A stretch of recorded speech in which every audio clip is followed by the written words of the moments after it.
Bonjour à tous. Aujourd'hui, on va parler de fraction égale. Alors, c'est une notion qui en général est abordée en sixième, mais qui est systématiquement révisée en cinquième, en quatrième, en troisième, et ainsi de suite, parce que c'est quelque chose qui est à la base de tous les travaux sur les fractions. Bon alors, revenons un petit peu au départ. De quoi vous allez avoir besoin? Déjà, première chose, savoir trouver une fraction à partir d'un partage, à partir d'un schéma. Ça, c'est niveau CM1, vous devriez y arriver. Ensuite, il va falloir se rappeler un petit peu ce qu'est une fraction. Le fait qu'une fraction soit une multiplication à trous, c'est le nombre qui est multiplié par, etc., etc. C'est quelque chose qui est assez compliqué. Mais voilà, on devrait s'en sortir quand même. Alors, première chose, on va justement parler de partage. Vous avez un gâteau, certes un gâteau carré qui a été partagé. Cette fraction, ça ne devrait pas être trop dur, c'est un demi. Là, ça va. Je vous en propose une deuxième. Okay. 4 morceaux, on en prend 2 sur les 4, 2 quarts. Et je vous en propose un autre. Mon gâteau finalement a été découpé en 16 morceaux, et sur ces 16, j'en prends 8. Donc ça me fait 8 16e. Que là, normalement, ça devrait aller. Et là où c'est intéressant, c'est que si vous réfléchissez maintenant en termes de gâteau, vous allez vous apercevoir que dans chaque cas, vous avez mangé la même quantité de gâteau. Que vous ayez fait une part, mais une grosse, ou 2 parts, moyenne, ou 8 parts, mais petites, au final, dans votre estomac, la quantité, le nombre, est la même. On a mangé la même quantité de gâteau dans les 3 cas. La seule chose qui change, c'est la taille des parts et le nombre qu'on a consommé. Ok? Donc ça veut dire que les 3 nombres-là, les 3 quantités, parce qu'il ne faut pas oublier qu'un nombre, c'est une quantité, une fraction, c'est une quantité. Ok? Donc ces 3 fractions-là sont égales. C'est la même quantité. Ok. Et maintenant, comment est-ce qu'on est passé de l'une à l'autre? Si vous regardez simplement les deux premières, j'ai 1 demi, 2 quarts. Qu'est-ce que je peux faire pour passer? Alors on tente une addition. 1 plus 1, ça fait 2. 2 plus 1, c'est pas 4. Ok, addition, ça marche pas. Multiplication peut-être? 1 fois 2, 2. 2 fois 2, 4. Ah, là, ça marche. Ok. On teste, si vous voulez bien, de la deuxième à la troisième. 2 fois 4, ça fait 8. 4 fois 4, ça fait 16. Ah, ça a l'air de marcher. Ok. Et de la première à la troisième, 1 fois 8. 8. 2 fois 8, 16. Ah, ça marche. Donc, a priori, pour la multiplication, ça marche, mais pas pour l'addition. Par contre, on réfléchit un peu. Si ça marche pour la multiplication, on peut tracer les flèches à l'envers. Ça va aussi marcher pour la division. Si je fais x2 dans un sens, je fais diviser par le 2 de l'autre. Ok. C'est bon, vous avez compris le principe? Ça nous donne la propriété suivante. Alors, admise dans le cas général, pourquoi? Parce qu'on vient de montrer que c'était vrai pour un cas particulier, mais est-ce que c'est vrai pour toutes les fractions, pour tous les nombres? Là, c'est un autre combat quand même.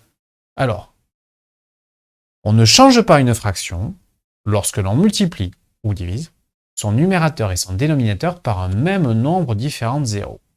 Alors, on en discute un petit peu. On ne change pas une fraction, ça c'est bon.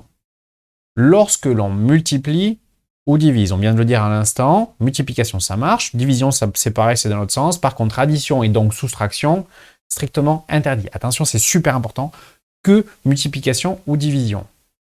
Ok, donc je ne change pas la fraction lorsque je multiplie, mais je multiplie quoi? Je multiplie en haut son numérateur, en bas son dénominateur, ok? Et par quoi? Par un même nombre. Je peux multiplier par ce que je veux, à condition que ce soit le même en haut, le même en bas. Attention, il y a un piège. Interdiction de multiplier par 0. Si je multiplie par 0, ça m'annule tout et ça met tout en vrac. Ok, donc je multiplie par ce que je veux, même des nombres à virgule, si je veux, même par d'autres fractions, par ce que je veux, à condition que ce nombre-là soit différent de 0. Okay. Si on l'écrit dans un langage mathématique un peu plus compliqué à comprendre, ça donne ce genre de choses. J'ai la fraction a sur b, bon, rappelez-vous, a et b, ce sont des lettres qui représentent des nombres, n'importe lesquels. Okay, donc je divise un nombre par un autre, a sur b, et je viens multiplier en haut et en bas par le même nombre. Donc c'est là, c'est le fois k qu'on voit apparaître. Là, je multiplie en haut et en bas par le même nombre. Les seules contraintes, c'est que le nombre par lequel je multiplie, il ne doit pas être égal à 0. Il ne doit pas être égal à 0. Et le nombre du bas, lui non plus ne doit pas être égal à 0. Rappelez-vous, on n'a pas le droit de diviser par 0. Mais si vous voulez, on en reparlera un peu plus tard. Ok? Donc, je peux multiplier en haut et en bas par le même nombre. Ça change, sans changer ma fraction. La fraction reste égale. Et ça, c'est quand même vachement pratique. Alors, un petit exemple. On vous donne la consigne suivante. Compléter, j'ai 7 quarts qui est égal à quelque chose sur 12. Aïe. Bon, vous avez déjà manipulé un petit peu ce genre de choses, c'est pas trop dur. Concrètement, on réfléchit comment est-ce que je passe du 4 au 12, puisque c'est la ligne qui est complète. 4 fois 3, 12. Vous connaissez un minimum votable, ça devrait aller. Ok. Donc si je multiplie par 3 en bas, je multiplie obligatoirement par 3 en haut. Il ne reste plus qu'à faire 7 fois 3 qui nous fait 21. Ça va, c'est pas trop dur?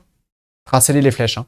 Franchement, au début, vous les tracez. Et voire même lorsque vous faites vos exercices de maths qui doivent être, je sais pas, vérifiés, validés par votre enseignant, il a besoin de voir ce que vous faites. Donc, tracez les flèches pour expliquer ce que vous faites.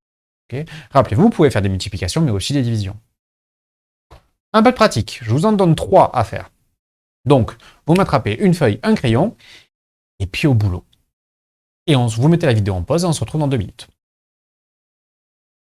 Alors, on corrige. On va y aller petit à petit. La première, je vous la propose sous forme de division. Histoire de changer un petit peu pour voir. Vous l'avez peut-être fait dans une multiplication dans l'autre sens, mais le principe est le même.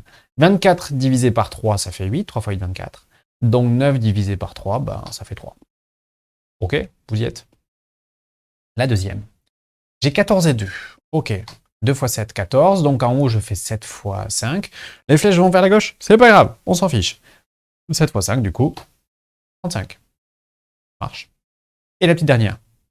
5, 10, 24. Ben, 5 fois 2, 10. Donc 2 fois quelque chose qui fait 24. Là, on a une multiplication à tout. Mais c'est pas grave, on s'en sort aussi. On est sur 12, qui était fois 2, qui est égal à 24. Ça va, vous allez vous en sortir? Alors, pour le moment, c'est que le début. Cette histoire de fraction égale, ça va nous être très utile pour plein de choses. Ça va servir à simplifier les fractions, c'est la prochaine vidéo. On va aussi s'en servir pour additionner des fractions quand il va falloir les mettre au même dénominateur pour pouvoir les comparer. Bref, c'est la base de tous les travaux qu'on va faire sur les fractions par la suite. Autrement dit, ça, vous devez être capable de vraiment le maîtriser à fond. Je multiplie en haut et en bas par le même nombre différent de zéros, ça ne change pas ma fraction. C'est bon? Allez, bonne journée à tous.